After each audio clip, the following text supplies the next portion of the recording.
Hello friends, नमस्कार। दी books में आपका स्वागत है। आई होप आप लोग अच्छे होंगे, पढ़ाई भी कर रहे होंगे। फ्रेंड्स, हम लोग यूपी पीसीएस टॉपर्स की कॉपियां देख रहे थे। इससे पहले मैंने रवीश गुप्ता, जिनकी 27वीं रैंक थी, और दीप जो हिंदी मीडियम से थे। फिर क्या कहते हैं, दीपक माथुर, जिनकी 17वीं रैंक थी, डिप्टी कलेक्टर हैं, उनकी कॉपियाँ जो इंग्लिश मीडियम से, उनकी कॉपियाँ डाली हैं। तो आप चाहें तो उनकी कॉपियाँ भी पहले चैनल पे पड़ी हुई हैं, वो आप देख सकते हैं। फ्रेंड्स, पूरे यूट्यूब चैनल किसी पे भी मैंने बहुत बार देखा है, कहीं भी यूपी पीसीएस की कॉपियाँ नहीं मिलती हैं।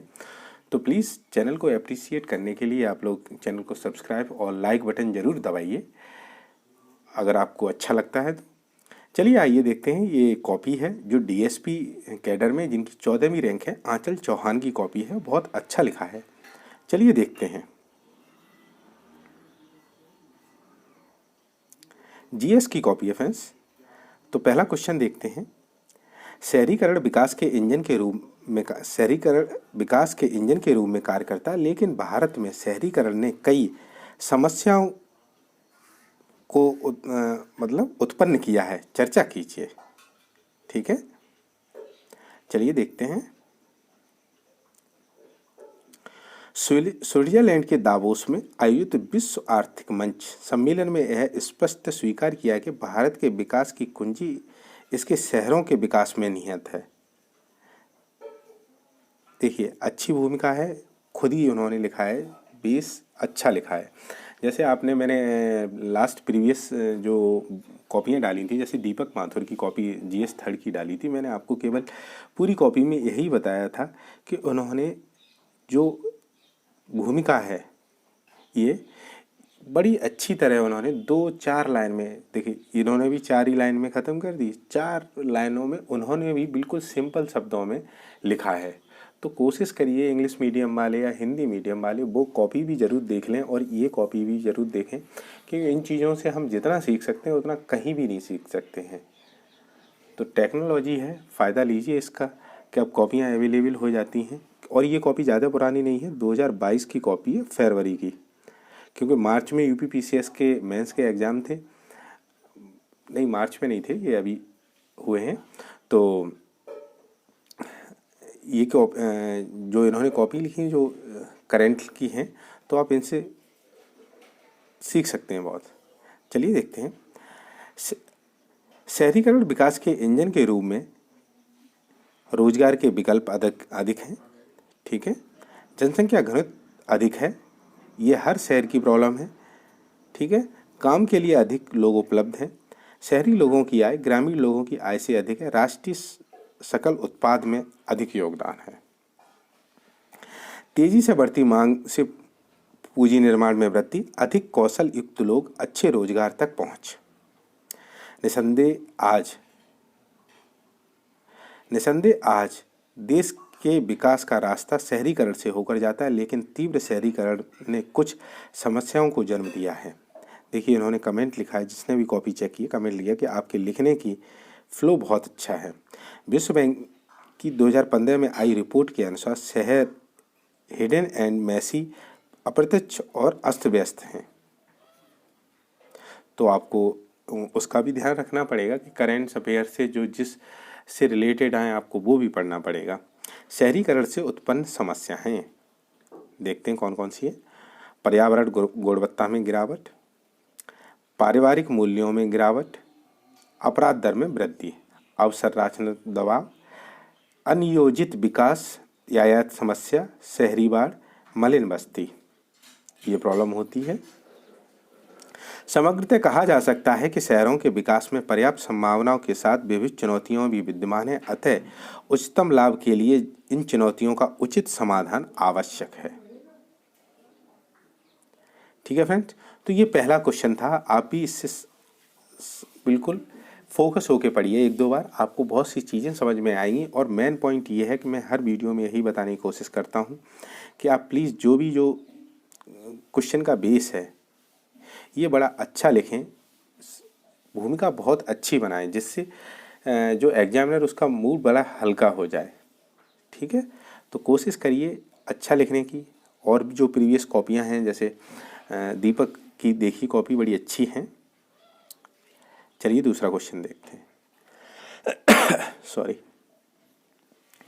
स्वतंत्रता के पश्चात भारत सरकार के द्वारा आर्थिक प्रगति हेतु उठाए गए कदमों की चर्चा कीजिए। 125 शब्दों में लिखना है।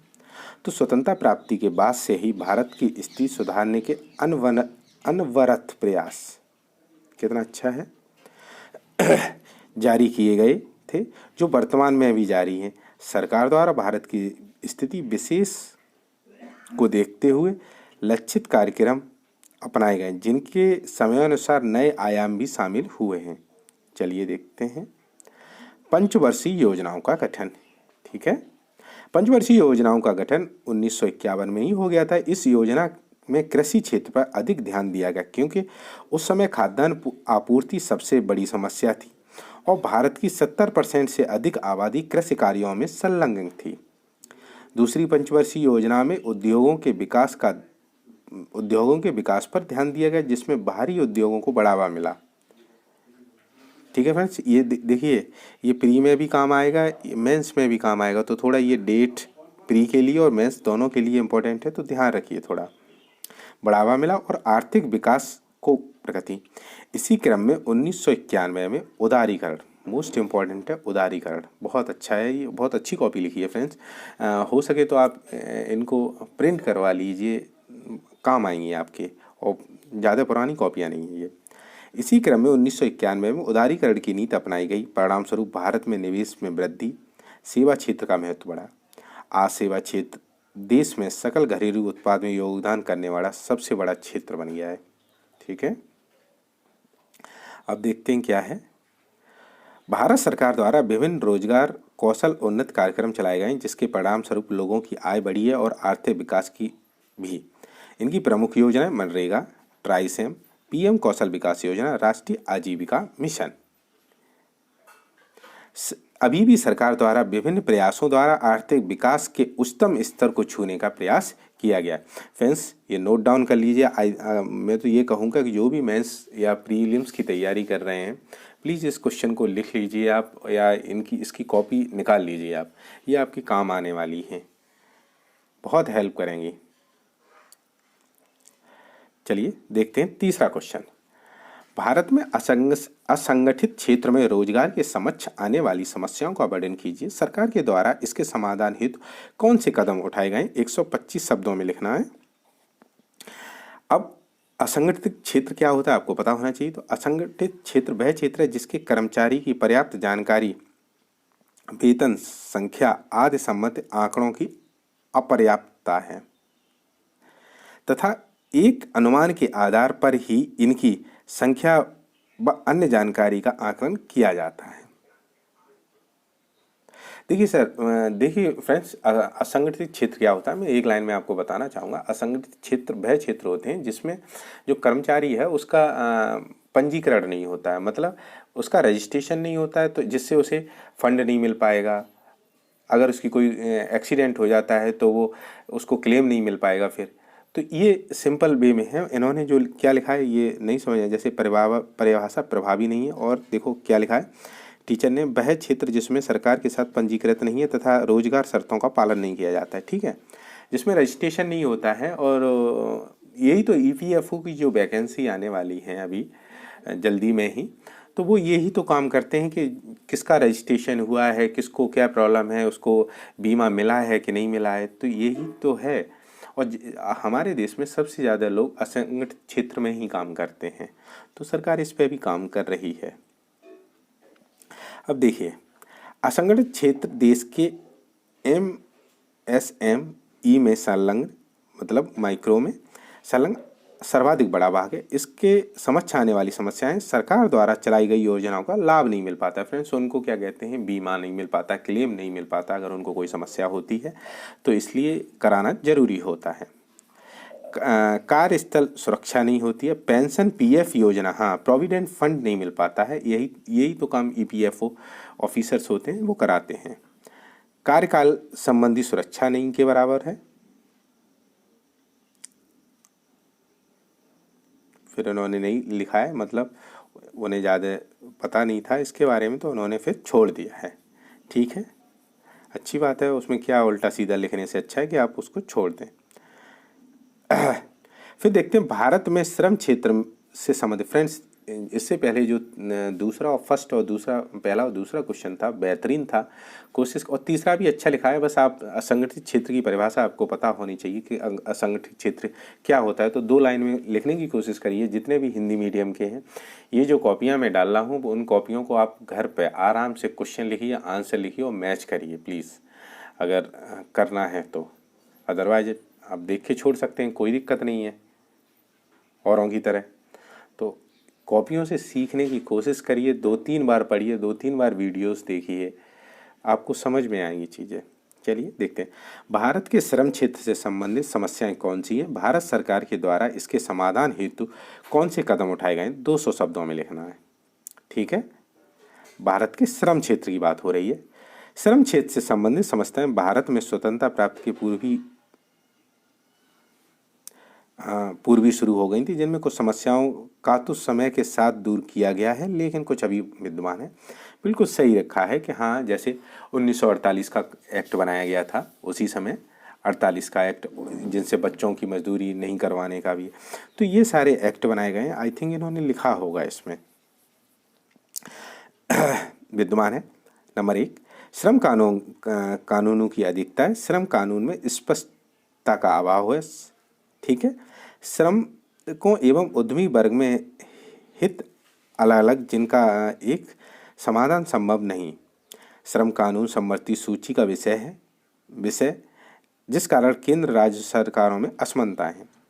असंगठित क्षेत्र के श्रमिकों की अपर्याप्त जानकारी, समस्याओं का सही आकलन नहीं हो पाता है। भारत सरकार द्वारा जो प्रयास किए जा रहे हैं वो देखिए। भारत में व्यापार एवं व्यापार करने की दिशाओं को सुधारने में श्रम क्षेत्र संबंधित समस्याओं के समाधान का बहुत अधिक महत्व है। श्रमिकों व व्यापारिक प्रतिष्ठानों मतभेद न हो, गतिरोध को रोकने के लिए सरकार द्वारा समय समय पर विभिन्न प्रयास किए गए हैं।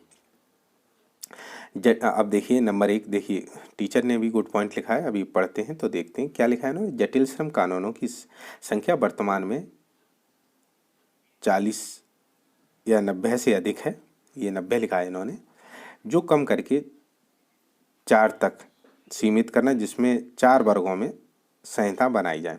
न्यूनतम मजदूरी अधिनियम, जिसमें श्रमिकों को न्यूनतम वहनीय आय से कम वेतन न दिए जाने का प्रावधान, तो ये तो गवर्नमेंट ने किया है।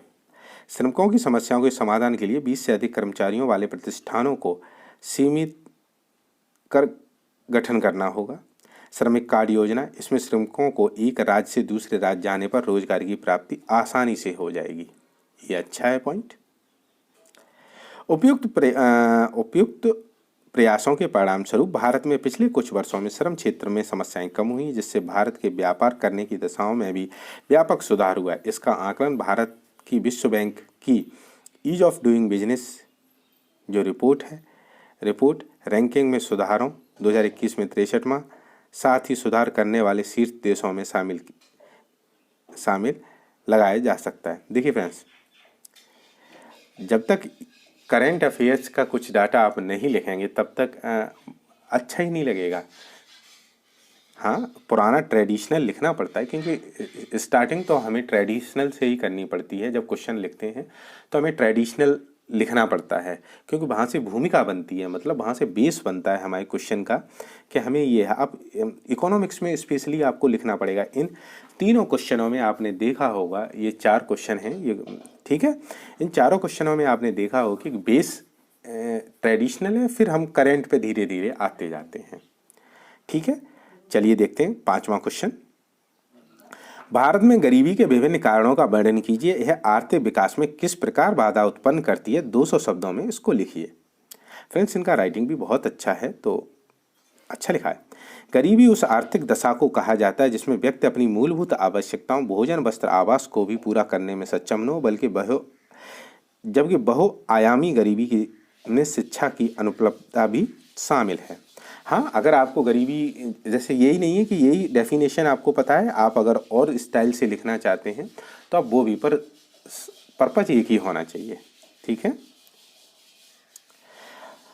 ये नहीं है कि यही डेफिनेशन आप और हो आपके पास, वो भी लिख सकते हैं, आप बना के भी लिख सकते हैं, पर इस चीज़ को मत छोड़िए कि भोजन, वस्त्र, आवास, आसपास। और शिक्षा, भारत विश्व में सर्वाधिक गरीबों की संख्या वाले देशों में से एक है, साथ ही विश्व की सबसे बड़ी 4 अर्थव्यवस्थाओं में शामिल है। यह स्थिति अत्यंत शोचनीय है। भारत में गरीबी के पीछे विभिन्न कारण नियत हैं। जनसंख्या वृद्धि, लोगों की जनसंख्या में संसाधन व रोजगार बहुत सीमित, परिणाम स्वरूप उच्च बेरोजगारी दर है। आपदाएं देखिए, भारत में तटीय राज्य उड़ीसा, गुजरात, तमिलनाडु चक्रवातों की लहरों द्वारा क्षरण से, उत्तर पूर्व राज्य बाढ़ आपदा से, मध्य भारत सूखे से, गरीबी के कारण। देखिए फ्रेंड्स, ये नेचुरल है ये सारी चीज़ें, तो ये आप लिख सकते हैं। अब देखें प्राथमिक क्षेत्र पर अधिक निर्भरता, कृषि व संबंधी कार्यों में जनसंख्या अधिक, संलग्न भूमि जोत का आकार कम, अपेक्षित आय नहीं, ऋण जाल में फंसे लोग। असमान आर्थिक विकास देखते हैं क्या है। भारत में कुछ राज्यों महाराष्ट्र, गुजरात, दिल्ली में तीव्र आर्थिक विकास हुआ। फ्रेंड्स, ये आपके प्री में भी काम आएंगे, तो ये थोड़ी इकोनॉमिक्स का है, थर्ड पेपर है जीएस का, तो आप थोड़ा ध्यान रखिए। विकास हुआ जिसके परिणाम स्वरूप यहाँ गरीबी दूर करने में कमी आई, जबकि कुछ राज्यों में उत्तर पूर्वी बिहार, झारखंड, छत्तीसगढ़ में विकास नहीं के बराबर, गरीबी दर अधिक है। उदाहरण छत्तीसगढ़ गरीबी दर वाला राज्य, सर्वाधिक गरीबी वाला राज्य है। फिर देखें असमान आय संकेंद्रण, भारत में आर्थिक असमानता एक बहुत बड़ी चुनौती है, जो राष्ट्रीय आय के 70% से अधिक 23% लोगों के पास है। गरीबी व आर्थिक विकास के संबंध में, निर्धनता, आर्थिक विकास नहीं है, पूंजी निर्माण नहीं है, आय नहीं है, रोजगार नहीं है, कौशल विकास की कमी, शिक्षा की कमी। ठीक है, गरीबी दूर अधिक होने के कारण लोगों को अपर्याप्त शिक्षा नहीं मिल पाती है, कौशल व विकास नहीं, और इस क्रम में उन्नत आर्थिक विकास दर धीमी हो जाती है। अतः आर्थिक विकास की गति तीव्र गति के लिए आवश्यक है, आर्थिक विकास में अधिकतम लोगों का योगदान हो। ठीक है फ्रेंड्स, तो ये अब देखिए, ये एक 6वां क्वेश्चन है। $5 ट्रिलियन के आर्थिक लक्ष्य को प्राप्त करने हेतु ग्रामीण विकास पर ध्यान केंद्रित करना आवश्यक है। चर्चा कीजिए, 200 शब्दों में लिखना है। मोस्ट इम्पोर्टेंट क्वेश्चन है, ये आप भी ध्यान रखिए। और ये तो यूपीपीसीएस में पूछा भी गया है, ये वाला क्वेश्चन अगर आपको पता है, अगर आप यूपीपीसीएस तैयारी करते हैं तो इससे 2020 वाला 21 वाला पेपर उठा के देखिए, आपको मिल जाएगा उसमें। भारत सरकार द्वारा बस 2024-25 तक, कन्फ्यूजन ये था कि इसमें 24 लगाना है कि 25 लगाना है, बस ये कन्फ्यूजन था। 5 ट्रिलियन इकोनॉमी का आर्थिक लक्ष्य निर्धारित किया गया, जिसके लिए सरकार सभी दिशाओं में प्रयास कर रही है। अभी तक भारत की 69% आबादी गाँव में रहती है, अतः देश के आर्थिक विकास के उच्चतर दर वाले गाँव में विकास के बिना प्राप्त करना असंभव है। फ्रेंड्स, कोविड-19 महामारी लॉकडाउन के दौरान जहां प्रत्येक क्षेत्र में तेजी से मंदी, रोजगार संकट की समस्या का सामना करना पड़ा है, वहीं ग्रामीण क्षेत्र, प्राथमिक क्षेत्र में स्थिरता बनी रही। देख रहे हैं आप क्या लिखा है, ग्रामीण क्षेत्र और प्राथमिक क्षेत्र में स्थिरता बनी रही, मतलब हम लोगों ने जो कृषि में उत्पादन किया उससे स्थिरता बनी रही, और सभी में मतलब डाउनफॉल सारी चीज़ें चली गई। सेवा क्षेत्र, हर क्षेत्र में डाउनफॉल आया, और उद्योग में भी आया, सब में आया। केवल प्राथमिक क्षेत्र जो था वो स्थिर बना रहा है, और हम ही जो मतलब ग्रामीण जो किसान लोग हैं उन्होंने ही देश का उस समय पालन किया कि कठिन परिस्थितियों में ग्रामीण क्षेत्र देश के अधिक विकास व मजबूत का कंधा बन सकता है। देख रहे हैं, ये लाइन है, बड़ी अच्छी लिखी है, तो इन ऐसी लाइनें भी आप लिखिए, अच्छी लाइनें। पिछले कई वर्षों में शहरी विकास तेजी से हुआ है, जबकि ग्रामीण विकास लगभग नगण्य रहा है। अब समय आ गया है कि आर्थिक विकास के क्रम में ग्रामीण विकास पर उचित ध्यान केंद्रित किया जाए। भारत विश्व का दूसरा सबसे बड़ा फल सब्जी उत्पादन निर्यात पर ध्यान देने से लाभ होगा। दुग्ध उत्पादन में भारत प्रथम। खाद्य प्रसंस्कृत दवाइयों सहायता में निर्यात व ग्रामीणों की आय में वृद्धि होगी। ग्रामीण क्षेत्रों में अधिक रोजगार उत्पन्न होने से ग्रामीण लोगों की आय में बचत वृद्धि होगी। कृषि क्षेत्र में भारत का निर्यात बढ़ने से समग्र भारत में आय बढ़ेगी। भारत सरकार द्वारा भली भांति इस बात का संज्ञान लिया जाए कि 5 ट्रिलियन इकोनॉमी और आत्मनिर्भर भारत में ग्रामीण विकास का अत्यधिक महत्व है। इस क्रम में सरकार ग्रामीण विकास पर पर्याप्त ध्यान केंद्रित कर रही है।